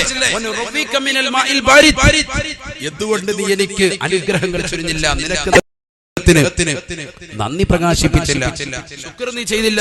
എന്തുകൊണ്ട് നമസ്കാരം ചിട്ട വെച്ചില്ല? നോമ്പ് കൃത്യമാക്കിയില്ല. വായത് കേൾക്കാൻ പോലും നമുക്ക് മടിയാ. വായതിന്റെ സദസ്സിലേക്ക് വരാനും നമുക്ക് മടിയാണ്. നഊദു ബില്ലാഹ്, അല്ലാഹു നമ്മളെ കാത്തിരക്ഷിക്കട്ടെ. അതുകൊണ്ടാണല്ലോ ഇങ്ങനെ കറങ്ങി നിൽക്കുന്നത്. മുലിയാർ വരട്ടെ, മുലിയാർ വന്ന് 10 മിനിറ്റ് കഴിഞ്ഞിട്ട് പോകാം. വെള്ളവും നോക്കട്ടെ, എന്നിട്ട് വേണം നോക്കി പോയിരിക്കാം. ഇതാണ് നമ്മുടെ സ്റ്റൈൽ. അല്ലാതെ നമ്മൾ അറിവ് പഠിക്കണമെന്നുള്ള ചിന്ത നമുക്കുണ്ടോ? അറിവ് പഠിക്കണം. ഒരൊറ്റ ഹദീസ് ഞാൻ പറഞ്ഞു. ഖാല റസൂലുള്ളാഹി സ്വല്ലല്ലാഹു അലൈഹി വസല്ലം റസൂൽ പറയുകയാണ്, ഓർമ്മപ്പെടുത്തുകയാണ്, ലാ തുസ്കിനൂഹുന്ന ഫിൽ വറഫാ വലാ തുഅല്ലിമൂഹുന്നൽ കിതാബ് വഅല്ലിമൂഹുന്ന സൂറത്തുൻ നൂർ. ഹബീബായ റസൂലുള്ളാഹി സ്വല്ലല്ലാഹു അലൈഹി വസല്ലം തങ്ങൾ തന്റെ പ്രിയപ്പെട്ട അനുയായികളോട് ഓർമ്മപ്പെടുത്തുകയാണ്, സ്വഹാബത്തേ ലാ തുസ്കിനൂഹുന്ന ഫിൽ വറഫാ, നിങ്ങളുടെ പെൺമക്കളെ 16, 17, 20 വയസ്സുള്ളതാകുന്ന സഹോദരിമാരെ ഒറ്റയ്ക്ക് റൂമിൽ താമസിപ്പിക്കരുതേ, ഒറ്റയ്ക്ക് ഒരു റൂമിലാക്കരുതേ. അവൽ മഖാമിന്റെ വാല് കേൾക്കാൻ വേണ്ടി കടന്നു വന്നിട്ടുള്ള രക്ഷിതാക്കളെ, ഉപ്പമാരെ, ചെറുപ്പക്കാരെ ചിന്തിക്കണേ, നിങ്ങളുടെ മക്കളെ, നിങ്ങളുടെ സഹോദരിമാരെ ഒറ്റയ്ക്ക് ഒരു റൂമിലാക്കിയിട്ട് നിങ്ങൾ വളരെ വേണ്ടി മാത്രം വരരുതേ. ഇന്ന് കാലഘട്ടം വളരെ മോശമാണ്, ഇന്ന് കാലഘട്ടം വളരെ മലീമസമാണ്. അതിനു വേണ്ടി നിങ്ങൾ വളർന്നു വരുമ്പോ നിങ്ങളുടെ പ്രിയപ്പെട്ട ഭാര്യ, നിങ്ങളുടെ മക്കൾ, നിങ്ങളുടെ പ്രിയപ്പെട്ട സഹോദരിമാർ അവർ മോശപ്പെട്ട ചിന്തയിലേക്ക്, മോശപ്പെട്ട കൗകത്തിലേക്ക് പോകുമേ. വാട്സാപ്പുള്ള കാലഘട്ടമാണ്, ഫേസ്ബുക്കുള്ള കാലഘട്ടമാണ്, മോഡേൺ യുഗമാണ്. അവരതാ വാട്സാപ്പിലൂടെ കാണുകന്മാരുമായി ചാറ്റിങ്ങിലാണ്. അതിനുവേണ്ടി ഉമ്മ പോയിരിക്കുകയാണ്, വാല് കേൾക്കാൻ വാപ്പ പോയിരിക്കുകയാണ്. എനിക്ക് തലവേദനയാണ്, എനിക്ക് മുട്ടുവേദനയാണ്, കാൽവേദനയാണ് എന്ന് പറഞ്ഞ്, എനിക്കൊരുപാട് പഠിക്കാനുണ്ട്, എനിക്കൊരുപാട് ഹോംവർക്ക് ഉണ്ടെന്ന് പറഞ്ഞ് തമാശ പറഞ്ഞ് വീട്ടിലിരിക്കുന്ന പ്രിയപ്പെട്ട സഹോദരിമാരെ ഒന്ന് ശ്രദ്ധിക്കണേ. ലാ തുസ്കിനൂഹുന്ന ഫിൽ ഖുറഫാ, വാല് കഴിഞ്ഞ് നിങ്ങൾ വീട്ടിലേക്ക് എത്തിയാലും 16 ാകുന്ന സഹോദരിമാര്, വിവാഹപ്രായമെത്തിയതാകുന്ന യുവതികളെ, 8ാം ക്ലാസ്സിൽ പഠിക്കുന്നതാകുന്ന പെൺകുട്ടികൾ മുതൽ ഒറ്റയ്ക്ക് ഒരു റൂമിൽ താമസിപ്പിക്കരുത് എന്ന് ഹബീബായ റസൂലുള്ളാഹി 1400 വർഷം അല്ലാഹു റസൂൽ പറഞ്ഞത് ഇന്ന് കാസർഗോഡ് ജില്ലയിൽ പിറന്നില്ലല്ലോ. എത്രയോ സ്ഥലങ്ങളിലാണ്, എത്രയോ നാടുകളിലാണ് മോശപ്പെട്ടതാകുന്ന തലത്തിലേക്ക് തന്റെ പ്രിയപ്പെട്ട ഉമ്മയെ വഞ്ചിച്ചുകൊണ്ട്, തന്റെ ഉപ്പയെ മറന്നുകൊണ്ട് ഇതര സമുദായ ചെറുപ്പക്കാരോടൊപ്പം ഇറങ്ങിപ്പോയതാകുന്ന യുവതികളില്ലയോ, യുവതികളില്ലയോ? ചിന്തിക്കണേ ഉമ്മ. അല്ലാഹുവിന്റെ റസൂൽ പറയുകയാണ്, ഇൽമ കേൾക്കാൻ വേണ്ടി മക്കൾ മടിവെക്കുമോ ആ മക്കളുടെ മടി വകവെച്ചിട്ട് പൊന്നുമോനെ വീട്ടിലിരുന്നോ, ഫ്രീക്കനാണ്, നീ പഠിച്ചോ, നീ നല്ലതുപോലെ ഭൗതികം പഠിച്ചോ എന്ന് പറഞ്ഞുകൊണ്ട് വീട്ടിലിരുത്തരുത്. അറിവ് കേൾക്കാനും അറിവ് പഠിക്കാനും നിന്റെ മക്കളെ കൊണ്ടുവരണേ. മൗവൽ കാവൽ നടക്കുന്ന 10 ദിവസത്തെ വാദ പരമ്പരയിലേക്ക് നിന്റെ മക്കളെ കൊണ്ടുവരണേ. ആ വാദ കേൾപ്പിക്കണേ, വാദ മക്കളെ ജീവിതത്തിൽ കൊണ്ടുവരണേ. അത് മാത്രം ശ്രദ്ധിക്കാൻ നിദാനമാണ്, ഇത് സ്വർഗീയ പൂന്തോപ്പാണ്. ആത്മീയമാകുന്ന അനുഭൂതികൾ കൊണ്ട് മക്കളെ നന്നാകാൻ നിദാനമാ. അല്ലാഹുവിന്റെ റസൂൽ നിർത്തിയില്ല. ലോകത്തിന്റെ നായകൻ വീണ്ടും പറയുകയാണ്, വലാ തുഅല്ലിമൂഹുന്നൽ കിതാബ് വലാ തുഅല്ലിമൂഹുന്നൽ കിതാബ്. ആത്മീയമാകുന്ന അറിവ് നഷ്ടപ്പെടുത്തിയിട്ടുണ്ട്, ഭൗതികമാകുന്ന അറിവിലേക്ക് മാത്രമായി നിങ്ങളുടെ മക്കളെ പറഞ്ഞേക്കരുതേ. ഇന്ന് എത്രയെത്രയാകുന്ന രക്ഷിതാക്കളാണ്, എത്രയെത്ര വാപ്പയാണ്, ഉമ്മയാണ് 8ാം ക്ലാസ്സിൽ അല്ലെങ്കിൽ 6ാം ക്ലാസ്സിൽ 5ാം ക്ലാസ്സിൽ പഠിച്ചിട്ട് തന്റെ മക്കളുടെ മദ്രസ വിദ്യാഭ്യാസം മതിയാകും. മകനിന് പ്ലസ് വരെ പഠിക്കേണ്ടതില്ല, മകനിന് ദീൻ പഠിക്കേണ്ടതില്ല. 5 വരെ മോൾ പഠിച്ചില്ലയോ, 5 വരെ മോള് പഠിച്ചില്ലയോ? മദ്രസ വിദ്യാഭ്യാസം നിർത്തുകയാണ്, മദ്രസ വിദ്യാഭ്യാസത്തെ അന്യവൽക്കരിക്കുകയാണ്. അത് തീവ്രവാദത്തിന്റെയും ഭീകരവാദത്തിന്റെയും കേന്ദ്രമായി മുസ്ലിം നാമധാരികൾ പോലും അതിനെ മുദ്രകുട്ടുന്ന കാലഘട്ടമാണ്. ഈ കാലഘട്ടത്തിൽ ദീൻ മുറുകെ പിടിപ്പിക്കണേ, മക്കളെ കൊണ്ട് ദീൻ പഠിപ്പിക്കണേ. ഭൗതികമാകുന്ന അറിവിന് വേണ്ടി മാത്രമായി മക്കളെ പറഞ്ഞേക്കരുതേ. അത് അപകടമാണ്. ഇംഗ്ലീഷ് പരിജ്ഞാനം മുസ്ലിം സമുദായത്തിന് വേണ്ട എന്നല്ല ഉമ്മന ഉസ്താദ് പറയുന്നത്, റസൂലുള്ള പഠിപ്പിക്കുന്നത്. അല്ലാഹുവിന്റെ റസൂൽ പറഞ്ഞതിന്റെ ലക്ഷ്യമെന്താണ്? പരിശുദ്ധ ദീൻ അടിത്തറ പകാതെ, ബേസിക്കായി ദീൻ കൊടുക്കാതെ ഭൗതിക അറിവ് കൊടുത്തിട്ട് കാര്യമില്ല. വാപ്പയാരാണ്, ഉമ്മയാരാണ്, റസൂലുള്ള ആരാണ്, പ്രവാചകന്മാരാരാണ്, ദീൻ എന്താണ്, ഉലമാക്കൾ ആരാണ്, വാപ്പയും അയൽവാസികളും ആരാണ്, തന്റെ കുടുംബാദികളെ എങ്ങനെ ബഹുമാനിക്കണം, പാപ്പോടെ എങ്ങനെ പെരുമാറണം, ഉമ്മയോടെ എങ്ങനെ പെരുമാറണം, സഹജീവികളോട് എങ്ങനെ പെരുമാറണം എന്നുള്ള മക്കൾ പകരുകരാകുക. ഉമ്മമാരെ ഉപ്പമാരെ ശ്രദ്ധിക്കണേ, ശ്രദ്ധിക്കണേ. ഇത് ഹബീബായ നബി തങ്ങൾ പഠിപ്പിച്ചതാണ്. ഇത് ലോക നായകൻ പഠിപ്പിച്ചതാണ്. ഭൗതികമാകുന്ന അറിവ് കൊടുക്കുക മാത്രം, ആത്മീയമാകുന്ന അറിവ് മക്കൾക്ക് ലവലേശം കൊടുക്കാതെ മക്കളെ പറഞ്ഞു വിടുമ്പോ അവർ സിനിമാ നടന്മാരുടെ പുറകെ, സിനിമാ നടിമാരുടെ പുറകെ, ഭൗതിക തമ്പുരാക്കന്മാരുടെ പുറകെ അവർ യാത്ര പോവുകയാണ്.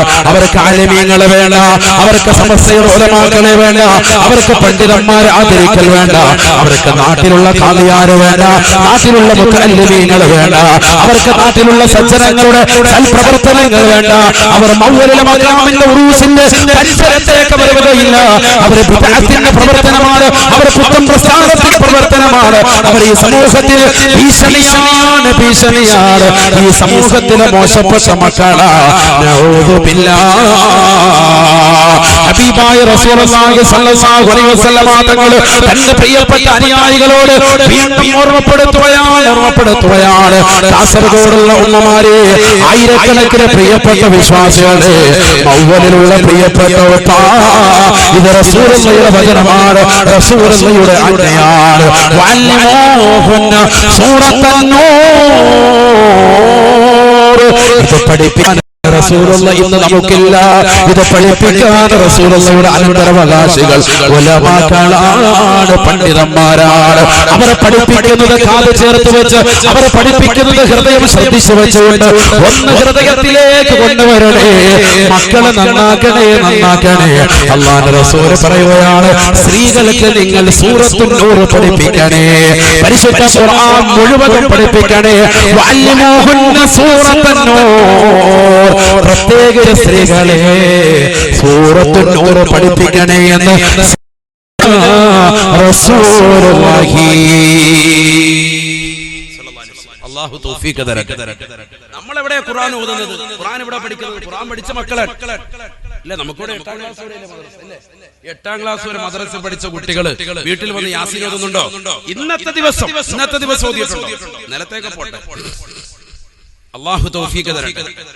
ഇന്നത്തെ ദിവസം യാസീൻ നമ്മുടെ മക്കൾ, മദ്രസയിൽ പഠിച്ച മക്കൾ, പുഞ്ചോമന മക്കൾ വീട്ടിൽ വന്ന് യാസീൻ ഓതിയിട്ടുണ്ടോ? ഇദാ വഖഅത്തി സൂറത്ത് ഓതിയിട്ടുണ്ടോ? അർ-റഹ്മാൻ ഓതിയിട്ടുണ്ടോ? സൂറത്തുൽ മുൽക്ക്, ഖബറിന്റെ റിഷയിൽ നിന്ന് മോചനം കിട്ടുന്ന സൂറത്തുൽ മുൽക്ക് ഓതിയിട്ടുണ്ടോ? ആരാണ് ഓതിയവർ? എന്നാ ഖുർആൻ മുഴുവൻ ഓതാൻ അറിയാവുന്ന നല്ല പയ്യനാണ്, നല്ല സഹോദരിയാണ്. അല്ലാഹു തൗഫീഖ് തരട്ടെ. നമ്മൾ ഖുർആൻ ഓതുന്നില്ല. നമ്മൾ എന്താണ് ഖുർആൻ ഓതുന്നത്? പള്ളിയിലാണ് ഞാൻ ജുമാ നിസ്കരിക്കുക. കരുനാഗപ്പള്ളി സെൻട്രൽ ജുമാ മസ്ജിദിൽ. വെള്ളിയാഴ്ച അവിടെയാണ് എനിക്ക് ജോലിയുള്ളത്. എവിടെ ചെന്നാലും അവസാനം തിരിച്ച് ഞാൻ ഓടി അവിടെ എത്തും. വെള്ളിയാഴ്ചത്തേക്ക് ഇപ്പൊ ഇന്ന് പാതോടി ഈ ആഴ്ചയിലെ വാത് കഴിഞ്ഞു. ഇപ്പൊ ഇന്ന് രാത്രി നേരെ തിരിക്കുന്നു. നാളെ ഉച്ചയോടുകൂടി വീട്ടിലെത്തും. മറ്റന്നാൾ പള്ളിയിലേക്ക്. അത് കഴിഞ്ഞ് പിന്നെ വാതിലേക്ക് തിരിക്കും. ശനിയാഴ്ച ആലമ്പാടി ഇങ്ങോട്ട് തന്നെയാണ്. പിന്നെ ശനിയാഴ്ച ആലമ്പാടിയിൽ, ഞായറാഴ്ച കല്ലിങ്കൽ. അല്ലാഹു തൗഫീഖ് തരട്ടെ. അറൂസിന്റെ പരിപാടി അല്ലേ നിങ്ങളുടെ? അല്ലാഹു തൗഫീഖ് തരട്ടെ. അതിൽ ഇൻഷാ അല്ലാഹ് എല്ലാവരെയും ക്ഷണിക്കണം. അല്ലാഹു തൗഫീഖ് തരട്ടെ. ഇത് പറയാൻ ബാക്കി വെച്ചത് ഇൻഷാ അല്ലാഹ് അവിടെ പറയും. അല്ലാഹു തൗഫീഖ് തരട്ടെ. ഞായറാഴ്ചയാണ് 5-ാം തീയതി. അപ്പോൾ എല്ലാവർക്കും ലീവാണ്. റാഹത്തായി നേരത്തെ തുടങ്ങാം. ഞാൻ 4-ന് ഇവിടെ തന്നെ ഉണ്ട്. ആലമ്പാടിയിലുള്ളതുകൊണ്ട് പിറ്റേ ദിവസം റാഹത്തായിട്ട് ഇവിടെ എത്തുകയും ചെയ്യും ഇൻഷാ അല്ലാഹ്. നമ്മുടെ പിന്നെന്താ റാഹത്ത്. അല്ലാഹു തൗഫീഖ് തരട്ടെ. ഇൻഷാ അല്ലാഹ് അതിനെത്തണം. അല്ലാഹു തൗഫീഖ്. ഇങ്ങനെ ഓടിക്കൊണ്ടിരിക്കണം. അപ്പൊ ഈ കരുനാഗപ്പള്ളിയിൽ ജുമായ്ക്ക് വേണ്ടി എപ്പോഴും അവിടെ എത്തണം. ആ കരുനാഗപ്പള്ളിയുടെ തൊട്ടടുത്ത് കൊട്ടുകാട് എന്ന് പറയുന്ന മഹല്ലുണ്ട്. വലിയ മഹല്ല, മുസ്ലിം ഭൂരിപക്ഷ പ്രദേശം. ആ മഹല്ലിൽ തുപ്പാശ്ശേരിയിൽ ഉപ്പാപ്പ എന്ന് പറയുന്ന ഒരു മഹാനുഭാവൻ, അദ്ദേഹം ഈ കഴിഞ്ഞ ആശുറാഇന്റെ സുദിനത്തിൽ മുഹറം 10-ന് മരണപ്പെട്ടുപോയി. അല്ലാഹു അദ്ദേഹത്തിന്റെ ദറജ ഉയർത്തുമാറാവട്ടെ. എന്താണ് അദ്ദേഹത്തിന്റെ ജോലി എന്നറിയോ? ഖുർആൻ ഓതൽ തന്നെ, വേറെ പരിപാടിയൊന്നും. 100 വയസ്സിനപ്പുറം ഉണ്ടായിരുന്നു അദ്ദേഹം മരണപ്പെടുമ്പോൾ. അല്ലാഹു നമുക്ക് ആഫിയത്ത് തരട്ടെ, ദീർഘായുസ്സ് അല്ലാഹു നസീബാക്കട്ടെ. ഖുർആൻ ഓതൽ തന്നെ, എപ്പോഴും ഖുർആൻ പാരായണം, ഖുർആൻ ഓതൽ തന്നെ, ഇതന്നെ പരിപാടി. രാത്രി 2:30 മണിക്ക് അദ്ദേഹം എഴുന്നേൽക്കും. പ്രായമുള്ള മനുഷ്യൻ. ഈ 100-ാം വയസ്സിലും അദ്ദേഹത്തിന്റെ ജീവിതമാണ് ഈ പറയുന്നത്, അല്ലാതെ ചെറുപ്പത്തിലുള്ളതല്ല. ചെറുപ്പം മുതലേ തുടങ്ങിയ ശീലം. 2:30 മണിക്കൂർ എഴുന്നേറ്റ് വിശുദ്ധമായ ഖുർആൻ ഓതും. പപ്രാ കച്ചവടമാണ്, തേങ്ങാ കച്ചവടമാണ് അദ്ദേഹത്തിനുള്ളത്. 2:30 മണിക്ക് ഖുർആൻ ഓതി. പ്രായമെത്തിയ സന്ദർഭത്തിൽ അദ്ദേഹത്തിന്റെ ജീവിതചര്യയാണ് ഞാൻ ഈ പറയുന്നത്. 10-30 വർഷത്തോളം ഇങ്ങനെ തന്നെയായിരുന്നു. 2:30 മണിക്ക് എഴുന്നേറ്റ് ഖുർആൻ ഓത്ത് തുടങ്ങി. രാവിലെ സുബഹി വരെ ഓതി, തഹജ്ജുദ് നമസ്കരിച്ചിട്ട് ഓതുക. സുബൈ നമസ്കാരത്തിന് പള്ളിയിൽ ബാങ്ക് വിളിക്കുമ്പോൾ ഇളയ മകനെ വിളിച്ചുകൊണ്ട് നേരെ പള്ളിയിൽ കുട്ടനാട് പള്ളിയിലേക്ക്. ഇതെവിടെയാണ്? കൊല്ലം ജില്ല. ദീൻ കുറവുണ്ട് എന്ന് നിങ്ങൾ അവകാശപ്പെടുന്ന കൊല്ലം ജില്ലയിലെ കാര്യം എന്ന് പറഞ്ഞാൽ തെക്കൻകാർക്ക് ദീൻ കുറവാണ്, ഞങ്ങൾക്കാണ് ദീൻ എന്നാണല്ലോ പറച്ചില്. അതുകൊണ്ടാണ് നിങ്ങൾക്ക് ഇത് പറഞ്ഞു തരുന്നത്. എത്രത്തോളം ഉണ്ടെന്ന് നോക്കാം. അല്ലാഹു തൗഫീഖ് തരട്ടെ. ആ പറച്ചില് മാറ്റി തരാണ്. ഇതിനെ തോപ്പിക്കാൻ പറ്റുന്നവർ ഇവിടെ ഉണ്ടോ നോക്കട്ടെ, കേൾക്കട്ടെ. അല്ലാഹു തൗഫീഖ് തരട്ടെ. അങ്ങനെ പറയലില്ല, ഞാനങ്ങോട്ട് പറഞ്ഞതാണ്. അല്ലാഹു തൗഫീഖ് തരട്ടെ. ഇടയിൽ ഞാൻ മുത്താലിമായിരിക്കുന്ന സന്ദർഭത്തിൽ അങ്ങനെ കൂട്ടുകാർക്കിടയിൽ അങ്ങനെ സംസാരമുണ്ട്. അങ്ങനെ പറഞ്ഞു. ഏതായിരുന്നാലും അദ്ദേഹം തിരുവാശ്ശേരിയിൽ ഉപ്പാപ്പ അദ്ദേഹം സുബൈക്ക് ബാങ്ക് വിളിക്കുമ്പോൾ നേരെ ഇവിടെ വരും, പള്ളിയിൽ വരും. ജുമുഅത്ത് പള്ളിയിൽ ഇഅ്തികാഫിനെ നിയ്യത്ത് വെച്ചുകൊണ്ട് കയറും. ജുമുഅത്ത് പള്ളിയിലാണോ ഇഅ്തികാഫ് വെച്ചുകൊണ്ട് ശ്രേഷ്ഠത, അതല്ല സാധാരണ നിസ്കാര പള്ളിയിലാണോ? ഉലമാക്കൾ അതും ചർച്ച ചെയ്തിട്ടുണ്ട്. ഷാഫി മദ്ഹബിലെ പ്രബല ഗ്രന്ഥമായ തുഹ്ഫത്തുൽ മുഹ്താജിൽ ഇമാം ഇബ്നു ഹജറുൽ ഹൈതമി രേഖപ്പെടുത്തുന്നുണ്ട്, ജുമുഅത്ത് പള്ളിയിലാണ് ഏറ്റവും ശ്രേഷ്ഠത. ജുമുഅത്ത് പള്ളിയിൽ ഇഅ്തികാഫിനെ നിയ്യത്തിരിക്കലാണ് നിസ്കാര പള്ളിയിൽ ഇഅ്തികാഫിനെ നിയ്യത്ത് വെച്ചിരിക്കുന്നതിനേക്കാൾ ശ്രേഷ്ഠത. മഹാനുഭാവൻ അതുകൊണ്ട് ജുമുഅത്ത് പള്ളിയിൽ വരും. ആ ജുമുഅത്ത് പള്ളിയിൽ വന്നാൽ റമദാനിലാണെങ്കിലോ സുബഹി നമസ്കരിച്ചിട്ട് അങ്ങോട്ട് ഒറ്റ ഇരിപ്പാണ്, ഖുർആൻ ഓതിക്കൊണ്ട് ഒറ്റ ഇരിപ്പ്. അത് വരെ ഇടയ്ക്ക് മൂത്രമൊഴിക്കാൻ പോകും, ഒതു എടുക്കും, വീണ്ടും പള്ളിയിൽ കയറും. അങ്ങനെ ഖുർആൻ ഓർത്ത് വയ്ക്കാം. മഗ്രിബ് വരെ തന്നെ ഖുർആൻ. അല്ലാഹുവിന് തൗഫീഖ് കൊടുത്തു എന്നുള്ളതാണ്. അതാണ് നമ്മൾ ആദ്യം ചിന്തിക്കേണ്ടത്. അദ്ദേഹത്തിന് അല്ലാഹു തൗഫീഖ് കൊടുത്തു. എന്നിട്ടോ വൈകുന്നേരം വരെ പരിശുദ്ധമായ ഖുർആൻ ഓതി മഗ്രിബിന് നോമ്പ് തുറക്കുന്നു. എല്ലാവരോടൊപ്പം വരുന്നു, നോമ്പ് തുറക്കുന്നു. മഗ്രിബ് നമസ്കാരം കഴിഞ്ഞ് വീട്ടിലേക്ക് പോകുന്നു. വീട്ടിൽ ചെന്ന് ചെറിയ രീതിക്ക് ഭക്ഷണം കഴിച്ചു ഒന്ന് കുളിച്ച് ഫ്രഷായി നേരെ വീണ്ടും അദ്ദേഹം പള്ളിയിലേക്ക് തറാവീഹ് നമസ്കാരത്തിന്. തറാവീഹ് കഴിഞ്ഞു പള്ളിയിലുള്ള മൗലിദ് പാരായണത്തിൽ ഏർപ്പെടുന്നു. ദിക്റും ഔറാദും കഴിഞ്ഞ് വീണ്ടും അദ്ദേഹം വീട്ടിൽ ചെന്ന് കുറച്ചു നേരം കൂടി ഖുർആൻ ഓതി വിശ്രമിക്കുന്നു. രാവിലെ 2:30 മണിക്ക് എഴുന്നേൽക്കുന്നു. 90-ാം വയസ്സാണെന്ന് ഓർക്കണം. അദ്ദേഹം ഈ കഴിഞ്ഞ മുഹറം ആശുറാഇന്റെ സുദിനത്തിൽ മരണപ്പെട്ടുപോയി. നല്ല മനുഷ്യനാണ് എങ്കിൽ അല്ലാഹു നല്ല മരണം നൽകും. അല്ലാഹു മനസ്സിലാക്കാൻ തൗഫീഖ് തരട്ടെ. നിങ്ങൾ നോക്ക്, സാലിഹീകളാകുന്ന ആളുകളൊക്കെ മരണപ്പെട്ടിരിക്കുന്നത് നല്ല ദിവസത്തിലും നല്ല സന്ദർഭത്തിലുമാണ്. മോശപ്പെട്ട ജനങ്ങൾ മരണപ്പെട്ടതോ മോശപ്പെട്ട രീതിയിലുമാണ്. അല്ലാഹു നമ്മളെ കാത്തുരക്ഷിക്കട്ടെ. അദ്ദേഹം ജീവിച്ചത് എങ്ങനെയാണോ അതേ നിലക്ക് അല്ലാഹു സുബ്ഹാനഹു വ തആല മരണവും കൊടുത്തു. ഖുർആൻ ഓതൽ ഹബീബായ റസൂലുള്ളാഹി സ്വല്ലല്ലാഹു അലൈഹി വസല്ലമ തങ്ങൾ ഉറപ്പെടുത്തിയല്ലോ, ഇന്നൽ റജുല യൽഖാ സാഹിബഹു ഹീന യൻശഖുൽ ഖബറു അൻഹു. ഈ ലോകത്ത് നിന്ന് വിട പറയുന്ന സന്ദർഭത്തിൽ, മരിക്കാൻ കിടക്കുന്നതാകുന്ന സന്ദർഭത്തിൽ അല്ലാഹു സുബ്ഹാനഹു വ തആല അവന്റെ അടുക്കലേക്ക് കൊണ്ടുവന്ന് കാണിക്കുകയാണ്. ഒരു മനുഷ്യൻ മരിച്ചു, അവനെ കൊണ്ടുവന്ന് കബറടക്കി കഴിയുമ്പോൾ ആ കബറിൽ വെച്ച് അവന്റെ അടുക്കലേക്ക് ഒരാൾ കടന്നു വരും. നല്ല വസ്ത്രം ധരിച്ചുകൊണ്ട് ഒരാൾ കടന്നു വരും. ഞാൻ നിർത്താൻ സമയം വൈകും. എന്താണ് കാണിക്കുന്നത്? അവരോട് വന്നുകൊണ്ട് ആ മനുഷ്യൻ എന്നെ അറിയുമോ? ഉടനെ പറയും, അത്രേ എനിക്ക് നിന്നെ അറിയുകയില്ല. കബറാളി പറയുകയാണ്, എനിക്ക് നിന്നെ അറിയുകയില്ല. വീണ്ടും അവനോട് ചോദിക്കും, അത്രേ എന്നെ അറിയില്ലയോ? അവന് പറയുകയാണ്, ലാ അഅരിഫുക, എനിക്ക് നിന്നെ അറിയില്ല. എനിക്കറിയില്ല, നിന്നെ അറിയില്ലേ? എന്നെ നിനക്കറിയില്ലേ? നമ്മൾ ചോദിക്കുന്ന പോലെ കബറാളി എടുത്തു വന്ന് ചോദിക്കാം, നിനക്ക് എന്നെ മനസ്സിലായില്ലേ? രണ്ടാമത് വീണ്ടും ചോദിക്കും, മൂന്നാമത് അറിയില്ല, എന്നെ മനസ്സിലായില്ലേ? അറിയില്ല. അവനോട് പറയപ്പെടുമത്രേ, അവനോട് ആ വ്യക്തി വിളിച്ചു പറയുമത്രേ, സുന്ദരനായ മനുഷ്യന്റെ കോലത്തിലാണ് വന്നിരിക്കുന്നത്, ഖബറിലാണ് വന്നിട്ടുള്ളത്. വിളിച്ചു പറയുകയാണ്, അന സാഹിബുൽ ഖുർആൻ അല്ലദീ അളമഅതുക ഫിൽ ഹവാജ് വഅസ്ഹറത ലൈലക. കൂട്ടുകാരൻ പകലിന്റെ സമയത്ത് നോമ്പ് പിടിച്ചുകൊണ്ട് പരിശുദ്ധമായ ഖുർആൻ ഓതിക്കൊണ്ട് നീ നടന്നില്ലയോ? നിന്റെ വിശുദ്ധമായ ഖുർആനാണ് ഞാൻ, നിന്റെ വിശുദ്ധമായ കലാമാണ് ഞാൻ. പേടിക്കേണ്ട കേട്ടോ, നിനക്ക് എല്ലാ നിലക്കും ഞാൻ തന്നെ കൂടെയുണ്ട്. പാതിരാത്രി സമയത്ത് ഉറക്കമൊഴിച്ചുകൊണ്ട് ഒതുവെത്തുകൊണ്ട് വെച്ചുകൊണ്ട് അല്ലാഹുവിന്റെ പള്ളിയിലേക്ക് വരികയും പരിശുദ്ധമായ ഖുർആൻ ഓതുകയും നീ ചെയ്തില്ലയോ? എത്രയോ കാസർഗോഡിന്റെ തെരുവോരങ്ങളിൽ പാവപ്പെട്ട ഉപ്പമാര് പരിശുദ്ധമായ ഖുർആൻ ഓതുന്നവരില്ലയോ? സഹോദരങ്ങളില്ലയോ? പരിശുദ്ധമായ ഖുർആൻ ഓതുന്നവരില്ലയോ? ചിന്തിക്കണേ, ചിന്തിക്കണേ. നിങ്ങൾക്ക് അല്ലാഹു നൽകുന്ന കൂലിയാണ് ഈ ലോകത്ത് നിന്ന് വിട പറഞ്ഞ ഖബറിലേക്ക് എത്തുമ്പോ നല്ല സുന്ദരനായ മനുഷ്യന്റെ കോലത്തിൽ ഇതാ ഖുർആൻ കടന്നു വരുകയാണ്. എന്നിട്ട് അല്ലാഹുവിന്റെ റസൂൽ പറയുകയാണ്, വയുഅതാ ബിയമീനിഹി അൽ മുൽകു. അവന്റെ വലഭാഗത്ത് അവന് കാലാകാലം വസിക്കുവാനുള്ള അധികാരത്തിന്റെ സമ്മതപത്രം നൽകുകയാണ്. വയുഅതാ ബിയമീനിഹി അൽ മുൽകു. കിടക്കുന്ന മനുഷ്യന്റെ കൈകളിലേക്ക് സർട്ടിഫിക്കറ്റ് കൊടുക്കുകയാണ്. നിനക്കിതാ രാജാധികാരം നൽകുകയാണ്, രാജകീയ പദവി നൽകുകയാണ്. നീ ഒരു സാധാരണ മനുഷ്യനല്ല, നീ മൗവലിൽ ജീവിച്ചവനാണ്. പക്ഷേ ആ മൗവലിലുള്ള ജനങ്ങൾക്ക് മുഴുവനും ഏറ്റവും കൂടുതൽ ജീവിതത്തിൽ പഠിക്കാൻ ഉതകുന്ന മനുഷ്യനാണ്. നീ പരിശുദ്ധമായ ഖുർആൻ രാപകലില്ലാതെ ഓതിയതാകുന്ന മനുഷ്യനാണ്. പരിശുദ്ധമായ ഖുർആൻ രാപകലില്ലാതെ ഓതിയതാകുന്ന ഉമ്മയാ. അതുകൊണ്ട് പ്രിയപ്പെട്ട ഉമ്മ, ഉപ്പ, നിങ്ങൾക്കിതാ നൽകുന്ന